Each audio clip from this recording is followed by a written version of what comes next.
Hey, bon dimanche tout le monde, j'espère que vous allez bien, j'espère que vous passez un beau week-end. Écoutez, cette semaine, on va regarder qu'est-ce qui nous attend. C'est une semaine excessivement importante pour les marchés. On a des nouvelles qui sont critiques. On va tout regarder ça ensemble, mais avant tout ça, on va regarder un peu qu'est-ce qui s'est passé la semaine passée. Je vous avais prévenu qu'on avait comme quelques scénarios en tête. Un des scénarios que je voulais, c'est le même que je vous répète depuis un certain bout de temps. Si on se mettait à blower vraiment, accélérer sur le upside, la fenêtre pour un potentiel reversal aurait été très très très intéressante. Mais qu'est-ce qu'on a eu? Encore une fois, c'est une belle consolidation. Le mot consolidation et belle dans la même phrase ne fit pas super bien généralement parce que c'est pas facile de trader une consolidation. Mais je vous avais averti que c'était normal de une fois que notre objectif de 42-45 était ici, et d'ailleurs, là, juste un petit mot avant d'aller plus loin, on a fait le flip des contrats, là, le rollover des contrats sur les futures, c'est-à-dire qu'on fait maintenant nos analyses sur les contrats de septembre. Donc, les chiffres que vous voyez ici ne sont pas les mêmes niveaux que la semaine passée, mais ça représente exactement la même chose. C'est juste que la façon que les futures fonctionnent, les contrats sont rollover à chaque quart et on commence là, étant donné que le volume sur les contrats de septembre commence à être plus élevé, on est passé sur les contrats de septembre. Donc, faites pas le saut si les niveaux mentionnés comme la semaine passée versus ceux-là de cette semaine font aucun sens. C'est juste que les contrats ont été ajustés. Donc, ceci étant dit, qu'est-ce qu'on surveillait à l'époque, si on peut dire, c'était 42-45, qui était le niveau ici. Une fois qu'on a brisé ça, comme vendredi, il y a 2 semaines, je vous ai mentionné, écoutez, on peut pas s'attendre à quelque chose, être super confiant vers la prochaine objectif parce qu'on a besoin de laisser le temps au price action de faire qu'est-ce qu'il y a à faire. Donc, qu'est-ce qu'on a fait cette semaine? On a consolidé dans un range d'environ 1% et notre référence cette semaine, c'était le petit gap on va juste le mettre en weekly, que je vous mentionnais depuis déjà un bon bout de temps. Vous voyez là, le gap entre les deux chandelles ici, qui peut sembler mineur, mais qui a eu une importance assez critique cette semaine. Vous voyez, on est allé le tester directement lundi, par la suite mercredi et vendredi, on était en mesure de break over sans nécessairement être capable de fermer au-dessus. Vous voyez comment on a fermé exactement sur l'entrée de ce gap-là. Donc, ça a vraiment été notre référence là, tout au long de la semaine. Donc, pas grand-chose à signaler, autre que c'était une semaine assez difficile à transiger. C'est souvent le cas, hein, qu'est-ce qu'on voit, c'est qu'on a des gros mouvements. Par la suite, c'est normal d'avoir une consolidation. Et c'est souvent là-dedans que les gens se font prendre parce que ils tombent un peu dans l'excitation. Ah, OK, on a 2, 3 belles journées, même la semaine au complet ici avait été super. Et là, on se dit, OK, c'est commencé, on repart sur un marché qui est plus directionnel. Puis là, on essaie de forcer les choses alors qu'on est simplement dans une consolidation. Donc, vous voyez, higher high, lower low, higher high, lower low, higher high, lower low. C'est une consolidation typique et il faut être conscient de ça, être capable d'identifier ce genre de conditions-là. Donc, on n'a pas été en mesure d'accélérer, là. Tu sais, je mentionnais si on break le gap, je m'attends à ce qu'on accélère peut-être dans le void, en daily ici. On n'a pas été capable d'aller tester cette zone-là. Et on était très, très fort aussi sur le downside. À chaque fois qu'on a fait un lower low, on était racheté en début de session pour finalement fermer la semaine là, de façon quand même intéressante. Donc voilà pour IS, pas grand chose à signaler. Du côté du Nasdaq, j'ai taquiné un peu là, mes chums bearish cette semaine parce que si on regardait Twitter mercredi, le Nasdaq était down 1,7%. Le monde il parlait de crash, puis début de la fin du monde. Encore une fois, ça revenait à partir du moment où tu as une chandelle rouge, le monde vire fou. Ben, c'est un peu ça qui est arrivé. Nasdaq down 1,7. OK, on vient vraiment de frapper le top.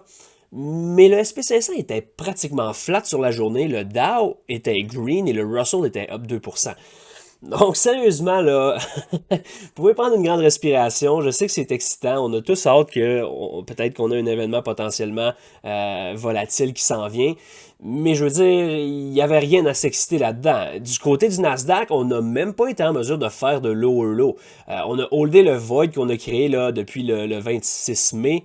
Et on tient ça. On a un genre de triple bottom qui commence à être un peu intéressant. On va y arriver tantôt. Mais l'objectif qu'on avait cette semaine sur le Nasdaq, c'était les highs qui étaient ici. Encore une fois, les contrats ont été rollover, mais 14 829. Je vous mentionnais, c'était mon objectif sur la semaine, avec peut-être un test là, de 14 915 juste en haut, qui est le void en weekly, si on va le regarder. Vous voyez ici la ligne, donc c'est ce que je m'attendais cette semaine. Finalement, c'est pas mal là qu'on est allé. On l'a breaké directement lundi en début de semaine, mais on n'a pas été en mesure de faire de higher high par la suite. Donc l'objectif avait été atteint encore une fois. Une fois que l'objectif est atteint, qu'est-ce qu'on fait? On laisse le temps au marché de digérer tout ça, nous montrer tranquillement c'est quoi la prochaine étape, si on peut dire. Et c'est ce qui est arrivé là cette semaine. Du côté des références, si on revient rapidement, le dollar US a été, c'est une des semaines qui a été le plus faible, dont jeudi, un breakdown assez important. Je vous dirais que le fait qu'on ait breaké ce lot-là a été très très critique. J'ai hâte de voir la suite, on va y arriver tantôt aussi, mais pour l'instant, le premier bloc tient et le rebond de vendredi en dit quand même assez long. Je vous dirais, j'ai hâte de voir vraiment où est-ce qu'on va aller cette semaine. Mais sinon, l'objectif de la semaine, on n'a pas été en mesure d'aller plus haut, mais le support entre parenthèses, critique, a quand même fait le travail. Du côté du VIX, maintenant, ben, c'est encore la même chose, mais on est rendu sur des lots de... On a brisé les lots de 2021, donc on est comme sur... Le VIX est au niveau avant le all-time high sur les indices, donc ça commence à être assez impressionnant, mais je le répète, la volatilité est super compressée, les gens vendent des options, et qu'est-ce qui cause là, le crush sur le VIX comme ça, donc pas grand-chose à signaler, c'est pas quelque chose qu'on regarde beaucoup au day-to-day. Ben, on le regarde au day-to-day, mais je veux dire, on base pas grand-chose là-dessus. C'est juste que, je veux dire, jeudi, le Nasdaq était down mercredi 1.7 et le VIX était comme flat. Donc, fallait même, il était red. Donc, c'est un autre élément qui fait en sorte que, ben, il faut relativiser quand même les choses un petit peu. Du côté des yields, si on revient rapidement, encore une fois, on a tenu le support là, la semaine passée, on a grindé higher cette semaine sans trop de difficultés. Donc maintenant, je vous parlais de cette semaine comme étant une semaine pivot, une semaine critique. Pourquoi je vous dis ça? Parce que premièrement, on va regarder un peu le calendrier économique qui nous attend cette semaine. C'est quelque chose d'assez énorme. Je vous dirais que c'est, sans dire peut-être la plus grosse semaine de l'année, mais sérieusement, le potentiel, l'importance de cette semaine-là est critique parce qu'on arrive aussi dans une... C'est important de comprendre dans quel mois qu'on se situe. Je veux dire, les marchés ne fonctionnent pas, ben oui, ils fonctionnent de la même façon, mais bougent de façon un petit peu différente là, selon les saisons. Et généralement, l'été, c'est des moments où le volume est plus bas, les gens sont en vacances. D'habitude, on grind, c'est très très choppy. Et là, je vous dirais que ça va comme être la semaine qui va lancer les festivités, si on peut dire. On commence ça jeudi avec un CPI, donc le chiffre d'inflation de référence aux États-Unis qui est dû mardi matin 8h30. Autant que je vous dis que cette année, le chiffre d'inflation est peut-être un peu moins critique que l'année passée. Il reste que l'importance là-dessus et la volatilité causée par le CPI est assez impressionnant. Évidemment, je sais qu'en ce moment, on fit les estimations, il n'y a pas de problème avec ça, mais il reste qu'on est dans une période quand même où l'inflation est excessivement haute. Et c'est quelque chose qui est vraiment monitoré de près là, par tout le monde. Donc, gros événement, là, mardi matin, 8h30, avant l'ouverture, avec le chiffre d'inflation aux États-Unis. Par la suite, on arrive mercredi matin, on a un PPI. Je vous dirais que lorsque le PPI sort après le CPI, ben, sans dire qu'on y porte moins d'importance, mais la volatilité est un petit peu moins critique. Donc oui, on va l'avoir à l'œil, 8h30, on doit avoir une certaine volatilité qui est causée par ça, mais c'est pas non plus l'importance d'un CPI. Qu'est-ce qui devient vraiment, vraiment intéressant cette semaine? C'est le FOMC Meetings, l'annonce des taux d'intérêt aux États-Unis à 14h mercredi et la conférence de presse de G. Powell à 14h30, qui est le président de la Fed. Pourquoi que c'est critique? Parce que, écoutez, là, on est comme dans un moment où on parle de pause, ça fait déjà plusieurs meetings qu'on dit que on est peut-être rendu là. Et là, c'est un peu l'attention qu'on va avoir. Est-ce que la Fed décide de faire une pause pour le moment et qu'on ne monte pas les taux d'intérêt? Ou est-ce qu'on décide de continuer encore avec un 0,25 points là, pour une continuation des hausses des taux d'intérêt? Donc, le chiffre en tant que tel risque d'avoir un certain impact parce que si c'est 0,25, je crois que ça va être une certaine surprise. Et si c'est une pause, ça va quand même être une surprise, même si on s'en attend d'un peu un bout de temps. Sauf que on dirait on entend parler de pause depuis comme un an. Et à chaque meeting, on dit OK, on n'enlève pas l'option d'une pause au prochain, mais pour l'instant, on continue. Donc, ça va être vraiment intéressant de voir qu'est-ce que G. Powell va dire. Il faut pas oublier non plus que le bon vieux attelage qu'on dit là, don't fight the Fed. Écoutez, en ce moment, La Fed, elle veut pas voir qu'est-ce qu'elle voit actuellement sur les marchés. Marchés qui montent quand même de façon assez agressive.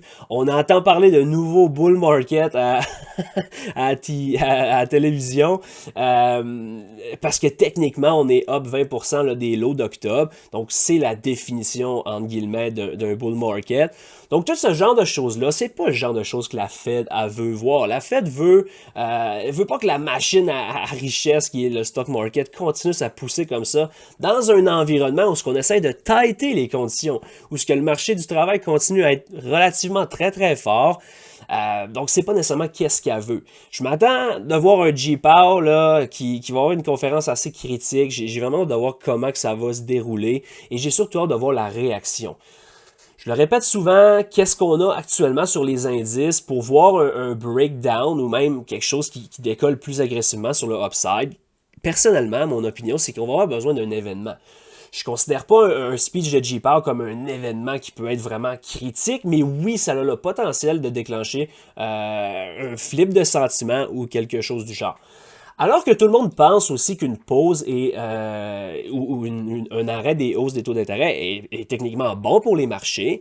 Donc j'ai une petite photo à vous présenter. Je ne sais pas si vous vous souvenez, mais au début du bear market, on voyait beaucoup circuler ce petit schéma-là qui mentionne que la majorité des grosses baisses dans les bear markets arrivent après que la Fed ait pivoté.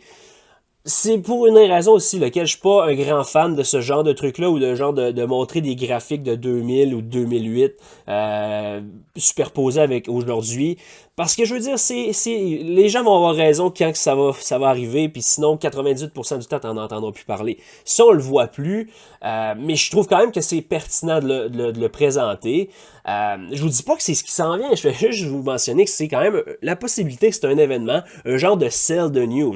Personnellement, j'aurais aimé ça que ça se produise peut-être un petit peu plus tôt, mais la Fed n'était pas rendue à pivoter, donc je vous dirais qu'on a peut-être juste encore craqué un peu plus là, tout ça. Mais c'est intéressant, tu sais, je veux dire, lorsqu'on pivote, généralement, la vraie drop commence. Je vous dis pas que c'est ce qui va arriver, je vais juste vous présenter ça, je trouvais ça intéressant de vous le montrer. Je n'avais glissé aussi un mot dans le Discord cette semaine et j'avais pas repensé là, de le présenter. Donc voilà, mais généralement, la majorité des drops dans les marchés arrivent après que la Fed ait pivoté.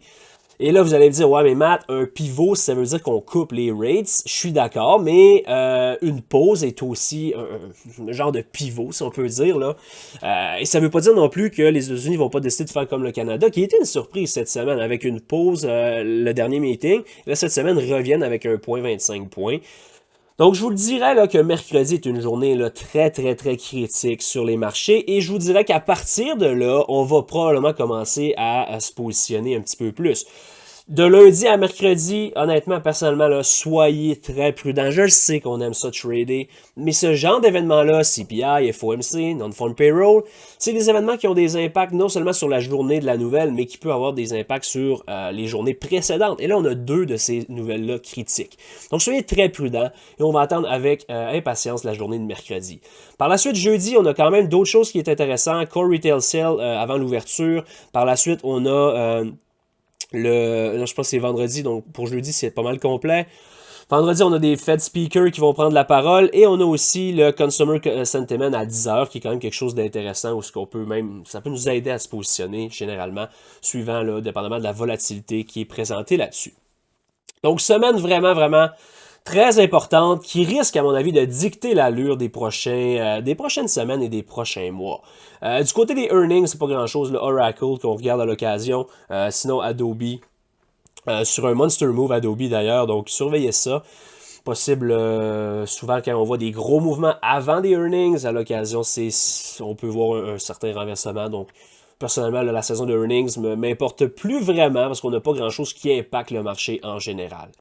Donc voilà pour les nouvelles cette semaine et je terminerai ça en disant que c'est aussi un quad OPEX. Qu'est-ce qu'un quad OPEX? Ça veut dire que vendredi, les options du corps, c'est aussi appelé le vendredi des 4 sorcières. Si vous connaissez ça, vous avez peut-être déjà entendu ce mot-là.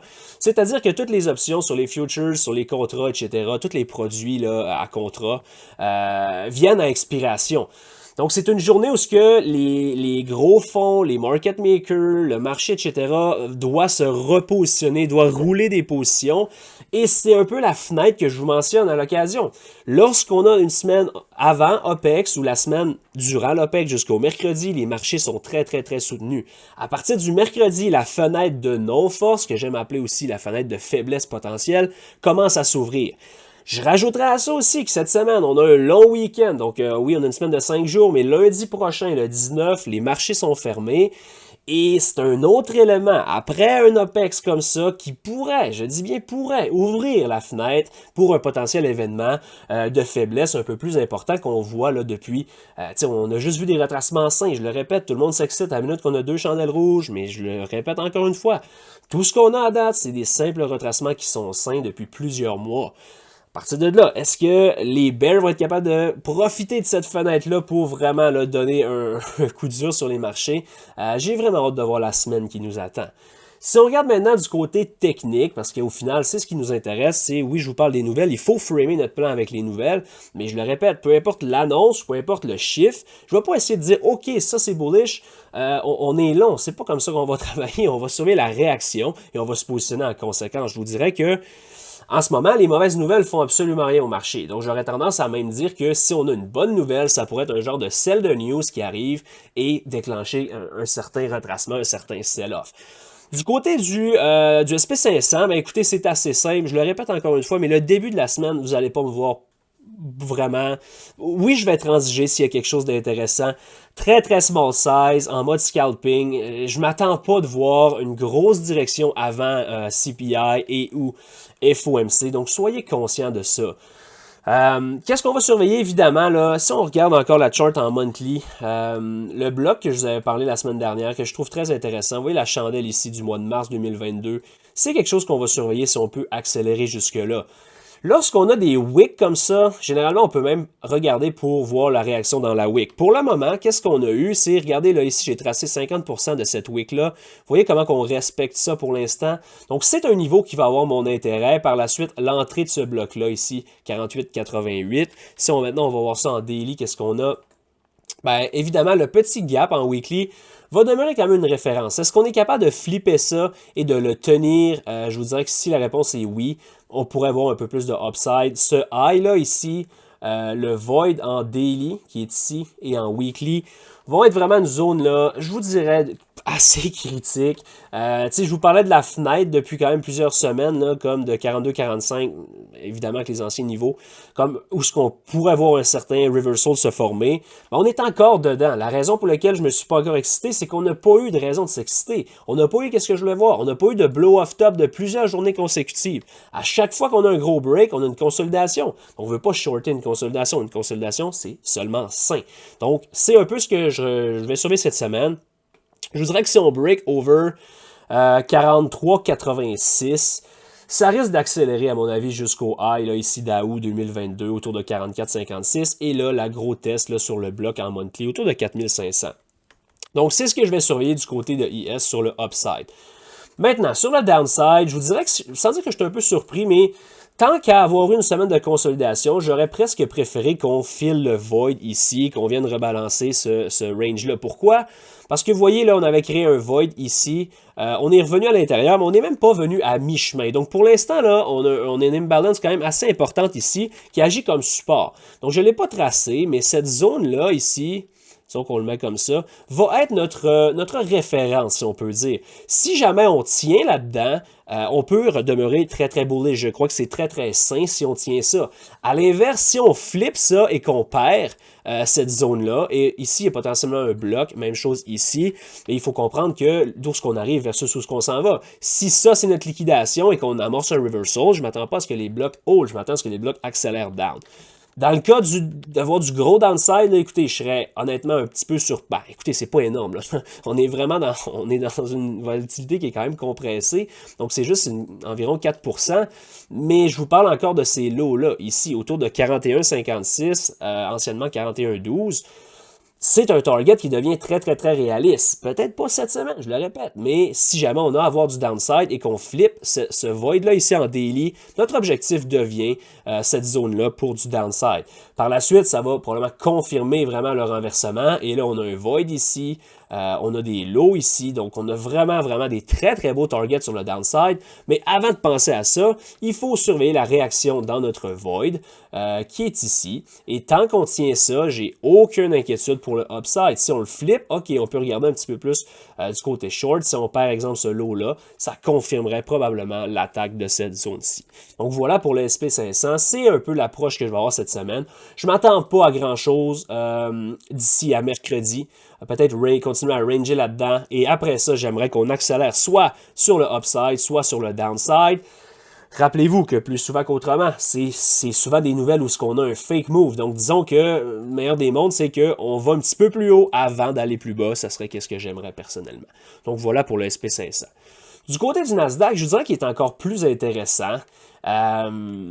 Tu sais, je l'ai mentionné, je m'attends à ce que ce soit plus les autres indices qui prennent le relais dans les prochaines semaines. C'est ce qu'on a pour le moment. Le SP500 a été un petit peu plus fort depuis 2 semaines versus le Nasdaq. Même chose avec le Russell.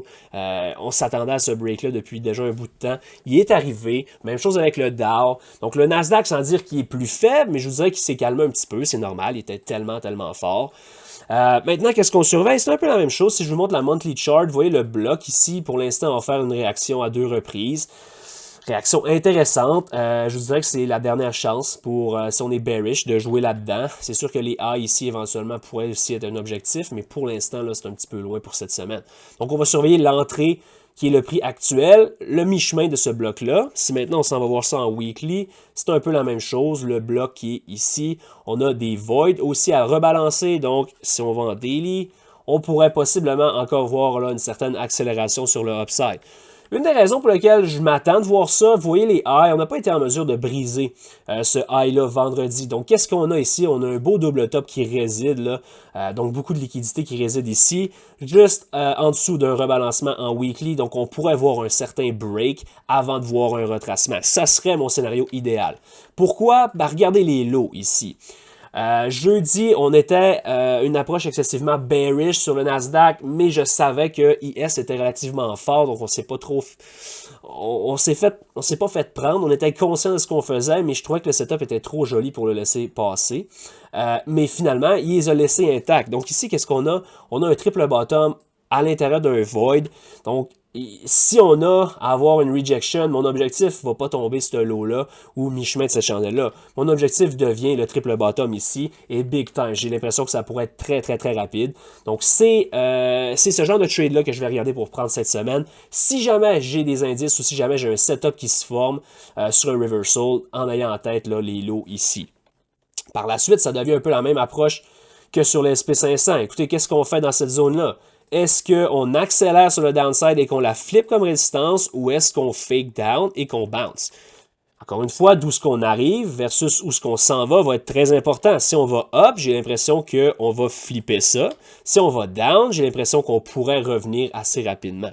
Donc, c'est un peu l'approche que j'ai là sur le Nasdaq. Écoutez, dire qu'il y a de la place sur le downside n'est pas nécessairement le bon mot, honnêtement. Il y a vraiment, vraiment, vraiment de la place short sur le Nasdaq. Mais encore une fois, je le dis, je le répète, n'essayez pas de l'attraper trop vite ou tant qu'il ne nous démontre pas de signe de faiblesse parce qu'actuellement, il n'y en a toujours pas démontré. Donc voilà pour les indices cette semaine. Le plan que j'ai, encore une fois, avant, je le dis, je ne crois pas me positionner de façon très, très heavy, si on peut dire. Donc voilà pour ça. Si on regarde maintenant du côté des références, parce que ça va driver le show pas mal, encore une fois. Du côté du dollar US, ben, je vous en ai parlé un petit peu rapidement tantôt, mais qu'est-ce qu'on veut voir, c'est un rebond rapide. Là. Si vous voulez être bullish sur le dollar, il ne faut pas qu'on accélère down. Avec le CPI et le FOMC, par contre, je veux dire, ça a un certain impact. Là. Je voudrais, ça se peut qu'on aille plus bas puis qu'on revienne super rapidement. Ça serait pas techniquement la plus belle chose à voir sur le graphique, mais il faut comprendre l'importance des nouvelles. Je vous dirais que 103,664, qui est le bas de la chandelle de jeudi dernier, qui est le void en daily. Si on reclaim ça rapidement, j'ai l'impression qu'on pourrait vraiment accélérer sur le upside, voir ce genre de trendline-là. Je ne suis pas un fan de trendline, mais ça va clairement enclencher une certaine pression là, assez solide sur le upside. Donc, c'est ce que j'aimerais voir. Reclaim, la réaction, tout simplement, là, à 103, autour de 664 que j'ai mentionné tantôt. J'aimerais qu'on hold ce bloc-là. Si jamais ce bloc-là ne hold pas et qu'on accélère down, j'ai l'impression que ça pourrait aller assez vite. Pourquoi? Parce que c'est un lot qui est très très critique ici et je vous disais que la dernière ligne de défense est ici. Si on regarde aussi en weekly, là, ou même en monthly, vous voyez le downside qu'on a, la dernière down candle qu'on a, c'est notre bloc, c'est notre dernière ligne de défense là, si on veut demeurer bullish sur le dollar. Donc autour de 102.555, c'est une zone que je veux voir absolument tenir sur le dollar si vous voulez voir de la force là-dessus. Encore une fois, c'est un peu la même approche que je vous répète depuis plusieurs semaines. Si on a une certaine faiblesse en début de semaine, un dollar qui consolide sur son niveau et qui bounce, ça concorderait avec un break-up sur les indices, une accélération et éventuellement un reversal avec le dollar qui reprendrait du momentum. Donc ça, c'est ce qu'on va surveiller sur le dollar cette semaine. En cas de force, vous voyez le gap ici, c'est ce qui va avoir notre attention. Et sinon, le high et le void autour de 105.910. Écoutez, c'est assez loin, mais je m'attends quand même une semaine assez volatile là, avec les nouvelles qu'on a. Donc, c'est pas à négliger quand même. Du côté du VIX, pas grand-chose à signaler, c'est juste que la seule chose que je veux que vous sachiez, c'est que si jamais on se met à reverser de façon violente sur les indices, je veux voir le VIX revenir over 20 très rapidement. Je veux pas qu'il grind up tranquille, je veux qu'il explose, je veux qu'on se ramasse over 20 puis qu'on close. Vous voyez comme on n'a pas été capable de closer over 20, ça c'est les deux fois où le monde se sont excités pour rien. Le VIX a spiké over 20, il n'a jamais closé over 20. Donc qu'est-ce que je veux, c'est un VIX qui accélère sur le upside là, de façon violente. Donc voilà pour ça. Et du côté des yields, ça risque de brasser beaucoup cette semaine avec l'annonce des taux d'intérêt d'ailleurs. Donc surveillez le high ici, sinon le bloc. Et si jamais, écoutez, si jamais on break over ça là, je vous dirais que ça va vraiment ajouter de la pression sur les indices. Donc, si on peut avoir là, cet élément-là qui joint le party un peu, si on peut dire, ça va être une autre chose qui va ajouter vraiment de la difficulté là, pour aller plus haut sur les indices. Donc, voilà pour ça. Maintenant, si on termine ça, un petit dernier 5 minutes en regardant quelques charts qu'on a en tête cette semaine. Commencez ça avec Tesla. Je vous ai mentionné que c'était mon top watch la semaine passée. Et on a quoi? On a eu un move de quoi lundi? On a eu un move de 20% là-dessus. Sans dire que je vous l'avais dit, là, mais ouais, je vous l'avais quand même dit. Mais c'est pas ça le point. Le point est que le setup est magnifique depuis fin avril, début mai là-dessus. Et on le surveille à toutes les semaines. Je sais que le monde sont bearish sur Tesla overall, mais la chart dit qu'est-ce qu'elle a à dire. Et personnellement, je trouve que c'est magnifique. L'objectif un peu plus important était autour de 2,60. On a fini la semaine autour de 2,52. Je m'attends à une certaine continuation là-dessus cette semaine. Évidemment, il ne faut pas oublier comme toutes les nouvelles, donc ça se peut qu'on choppe un peu, peut-être qu'on file le gap qu'on a fait, mais éventuellement, j'aurai ce target-là en tête si on peut avoir un setup qui se forme de façon intéressante. Si jamais on devient excessivement fort, déjà qu'on l'est pas mal, là, je pense que ça prendra un certain retracement avant ça, mais selon qu'est-ce qui se passe, je vous dirais que 2,88 et 315 sont vraiment pas impossibles si jamais la force se poursuit sur les indices. Donc ça, c'est du côté de Tesla. Maintenant, du côté des AMD, maintenant, on l'avait un petit peu moins à l'œil la semaine passée, mais j'aime la force qu'il a faite ici. J'aime le higher high vendredi. C'est sûr que la wick, c'est peut-être pas l'idéal. J'aurais aimé qu'on close over, mais maintenant qu'on a fait un gap, si on est capable de holder ce gap-là ici, si on est capable de holder ce gap-là, j'aimerais jouer AMD sur le upside pour un break de 133. Je ne sais pas si vous vous rappelez, mais lorsqu'on a eu là, la folie là, avec Nvidia, le sympathie play avec AMD, je vous mentionnais 133 comme target. On était juste short de ça. Je m'attendrais à une certaine continuation. Si jamais on veut vraiment accélérer, on a un gap autour de 144 et le void en weekly autour de 141.5. Donc, je demeure intéressé sur AMD sur le upside. En cas de faiblesse, bien, assurément, c'est pas impossible qu'on veuille jouer ça. Si on flippe le gap ici, on peut toujours jouer le break du gap pour un lower low vers le gap fill play. Autour de 116, 115 serait mes targets. Mais plus souvent qu'autrement, qu'est-ce qu'on a tendance à voir là-dedans? C'est un genre de prise de liquidité à l'intérieur du gap avant de revoir un rebond. En toute honnêteté, j'aurais préféré qu'on aille down avant d'aller up. Maintenant qu'on va up, si jamais on va down, ça pourrait être un petit peu plus lourd. Nvidia, juste sympathie aussi, là, c'est pas mal, ben, c'est le même secteur et à l'occasion, il peut être plus beau, plus fort, etc. On l'a à l'œil. À date, je l'aime pas beaucoup. C'est une consolidation qui est très, très difficile de trader. On n'a plus vraiment d'objectif sur le upside étant donné qu'on est déjà en new all-time high. Qu'est-ce que je surveillerais? C'est peut-être une prise de liquidité dans le gap pour aller plus haut ou sinon, on pourrait toujours scalper le break et l'entrée dans le gap en début de semaine. Un titre que je day trade très très peu, mais IBM est un setup que j'aime vraiment vraiment beaucoup pour un short. Peut-être pas maintenant, mais faites juste le garder à l'œil. On l'avait shorté ici, on avait vraiment snappé le high, on a ridé une méchante grosse run sur un swing là-dessus, mais la façon avec laquelle on a trouvé support ici, et qu'est-ce qu'on a d'autre un peu plus bas, fait en sorte que je demeure plutôt bearish sur ce titre-là. Donc ici, j'ai l'impression qu'on pourrait aller prendre la liquidité sur un higher high avant de snapper back down. Évidemment, ça va prendre le market backing là-dessus aussi, mais dans l'environnement dans lequel on est, avec le risque qui commence à se dessiner de plus en plus, j'aime le setup sur IBM pour un short, potentiellement là, bientôt.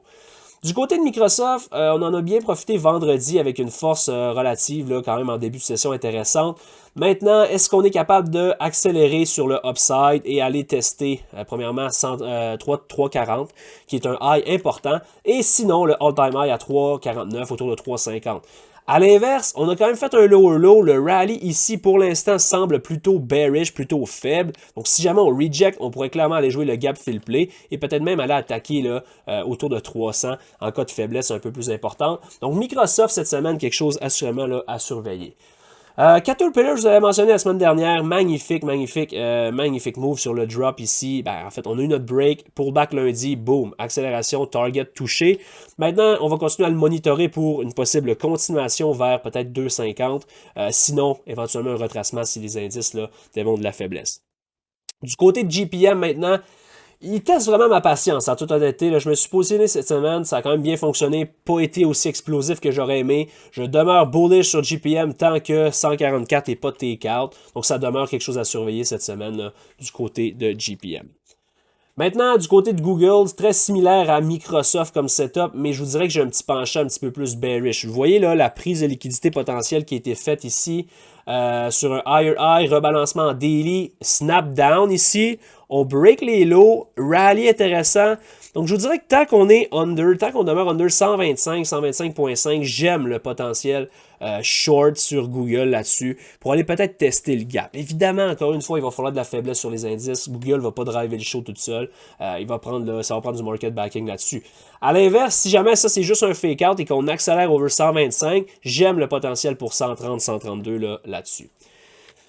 Du côté de SQ, je vous en parle, ça fait plusieurs semaines pour un monster move potentiel. Ben, je vous dirais que c'est déjà quand même un move de 20%. C'est quand même pas négligeable. J'aime la façon avec laquelle on construit ce move-là. La seule chose, c'est que, puis la raison pour laquelle il y a encore mon intérêt, c'est qu'on n'a toujours pas spiké. Donc, je pense que après cette semaine ou cette semaine pourrait être une semaine assez pivot, elle aussi, pour soit un spike, test du gap, ou peut-être même une rejection qui est un peu plus important. Donc, gardez ça à l'œil du côté de SQ. Le Russell, maintenant, vous voyez les dessins qu'on avait faits, qui sont restés de la semaine passée, c'est exactement ça, c'est assez textbook, je vous dirais. On est allé breaker notre range, et vous voyez le void que je vous mentionnais ici, comme on a accéléré à l'intérieur de ça. Maintenant, je voudrais qu'on le tienne. Si on est capable de consolider là-dedans, je pense qu'on pourrait offrir une continuation. Évidemment, ça dépend aussi de la réaction là, suite aux nouvelles de cette semaine, mais j'aime beaucoup le potentiel, soit pour une continuation up assez importante ou un reversal assez violent. Donc, gardez ça à l'œil du côté du Russell. Maintenant, du côté de PayPal, un autre titre que je vous mentionne depuis plusieurs semaines, j'aime le retracement, j'aimerais que ça soit pas mal le low, là. Je voudrais pas vraiment qu'on aille plus bas que ça. Donc le début de la semaine va être très important. Si on n'a pas été capable de flipper ça, si maintenant on le fait, j'aime vraiment le reversal sur PayPal. Un autre que j'aime bien du côté de Snow, vous voyez le double top qu'on a formé ici, c'est la raison pour laquelle je demeure excessivement bullish là-dessus. Massive drop suite aux earnings, reclaim au complet, double top, pullback dans le gap. Donc j'aime le potentiel pour un break over 188-190 du côté de Snow. Donc écoutez, ça serait pas mal ça pour cette semaine. J'espère que ça vous éclaire un peu, mais j'espère surtout que ça vous calme un petit peu parce que je vous le dis cette semaine-là, que vous ayez de l'expérience ou que vous ayez un petit peu moins d'expérience, prenez le temps d'observer qu'est-ce qui se passe, prenez le temps de respirer, puis assurez-vous de ne pas vouloir rusher dans le marché, parce que je vous le dis, Ça risque d'être un début de semaine jusqu'à mercredi qui va être excessivement difficile. Et si jamais c'est beau, on en profitera, mais ne vous fixez pas de trop grosses attentes cette semaine. Vous devez comprendre l'importance des nouvelles, l'importance de l'environnement dans lequel vous êtes. Et cette semaine, c'est clairement un environnement qui peut être très, très, très dangereux. Donc sur ça, je vous souhaite une bonne semaine à tout le monde. Bon trading, n'hésitez pas à venir nous rejoindre dans le groupe Discord, trader avec nous autres chaque matin gratuitement cette semaine si ça vous intéresse. Le lien dans la description. Je vous souhaite un bon dimanche. Salut tout le monde.